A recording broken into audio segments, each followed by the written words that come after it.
छोटू गांची, चार गटात्माराम, पाना टीपू, बाबू टाइगर, ऐसे नाम आपने 80-90 के दशक की पिक्चरों में सुने होंगे। गैंग वॉर, किडनैपिंग वाली पिक्चरें। अगर अपने बेटे को जिंदा देखना चाहते हो तो माल लेकर पुरानी फैक्ट्री के पीछे आ जाओ। इसी लीक पर एक शो आया है, गन्स एंड गुलाब्स। इसे बनाया है फैमिली मैन और फर्जी बनाने वाले राज एंड डीके ने। शो हमने देख लिया है, बताते हैं कैसा लगा।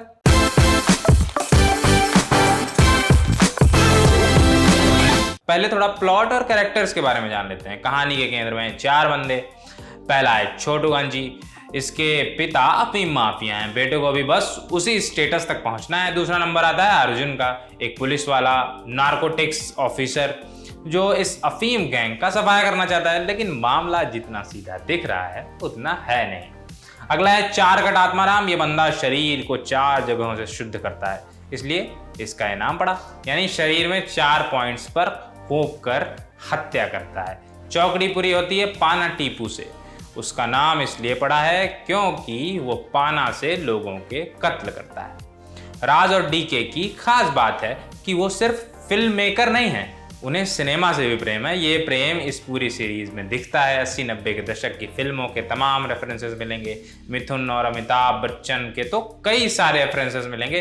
अमिताभ की एक पिक्चर है कि इसमें उसके पास एक 786 नंबर का बिल्ला होता है। उससे कहा जाता है कि ये जब तक तुम्हारे पास रहेगा तुम्हें कोई मार नहीं सकता।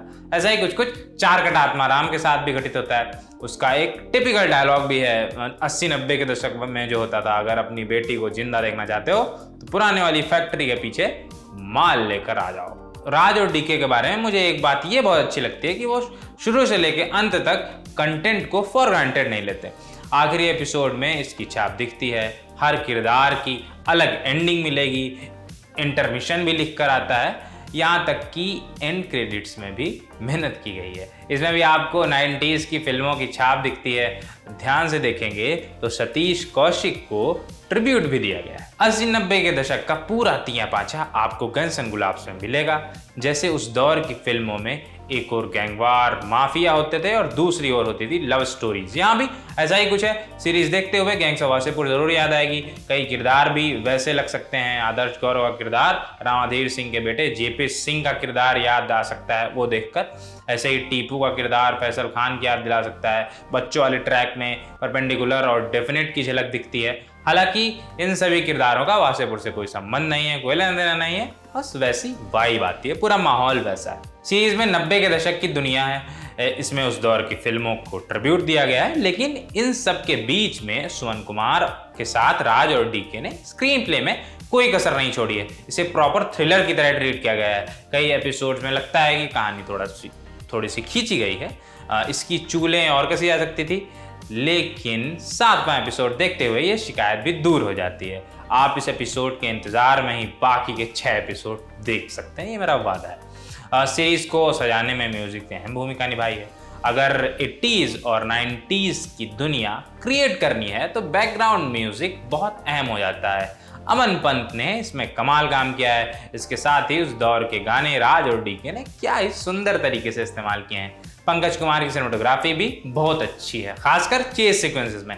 लंबे लंबे शॉट्स हैं, वाइड एंगल शॉट्स की भी भरमार है, जो कि निजी तौर पर मुझे बहुत पसंद है। पंकज की सिनेमेटोग्राफी में एक बात यह भी है कि अच्छे कैमरा वर्क के साथ ही उन्होंने लाइटिंग में भी कुछ खेल किए हैं। जैसे शैडो लाइटिंग का इस्तेमाल उन्होंने कई जगहों पर बहुत अच्छा किया। राजकुमार राव मेरे लिए इस सीरीज के हीरो हैं, चाहे एक्टिंग वाइज हो या फिर टीपू के किरदार की कहानी में इंपॉर्टेंस को देखें तब भी राज ने बहुत बारीक काम किया है। उनके साथ अच्छी बात है कि वो स्क्रीन पर कोई भी किरदार निभाते हैं तो यकीन दिला देते हैं कि ऐसे भी किरदार दुनिया में होते होंगे। ये कुछ ऐसा ही किरदार है। मेरी नज़र में ये उनके कुछ चुनिंदा अच्छे कामों में से एक है। सबसे अच्छा भी कहा सकता था, लेकिन इतनी गुंजाइश तो रखनी चाहिए। खैर, राज की अच्छी एक्टिंग का एक उदाहरण दे देता हूँ। टीपू पाने से एक शख्स को मारता है और मारकर भाग रहा होता है, तभी याद आता है कि उसका मफलर लाश के पास छूट गया। खटाक से मुड़कर वो मफलर उठाता है और फिर भागता है। अगर ये खुद राज ने इम्प्रोवाइज किया है, जिसकी संभावना ज्यादा है, तो बहुत कमाल की चीज है। अगर राज एंड डीके के कहने पर उन्होंने ऐसा किया है तो भाई साहब ये बहुत बारीक निर्देशन है। राज के अलावा गुलशन दवैया ने 4 कट आत्माराम का किरदार ऐसा निभाया है कि लगता है इसे सिर्फ वही निभा सकते थे। पूरी पिक्चर में मुश्किल से उनके 8 से 10 डायलॉग ही होंगे, लेकिन उन्होंने आत्माराम को ऐसे निभाया कि डायरेक्टर का कट बोलने का मन नहीं करता होगा सेट पर। मुझे निराशा है कि उनको काफ़ी कम स्क्रीन टाइम दिया गया। दुलकर सलमान हमेशा ही अच्छी एक्टिंग करते हैं, यहाँ भी उन्होंने नार्कोटिक्स ऑफिसर अर्जुन के रोल में बढ़िया काम किया है। शायद जैसा किरदार लिखा गया होगा उन्होंने वैसा ही इस किरदार के तमाम सेट्स अपनी देह भाषा में भी उतारे हैं।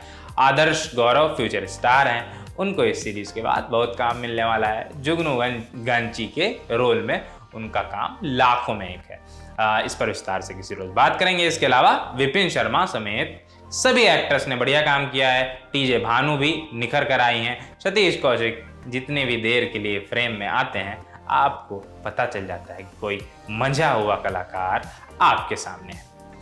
चलिए, अभी इस सीरीज नेटफ्लिक्स पर स्ट्रीम हो रही है, पहली फुर्सत में देख डालिए। राज और डीके की दुनिया में आपका स्वागत है। आज के रिव्यू में इतना ही। मैं हूं अनुभव और आप देख रहे थे द लल्लन टॉप। कैमरे के पीछे मेरे साथी थे जतिन। शुक्रिया।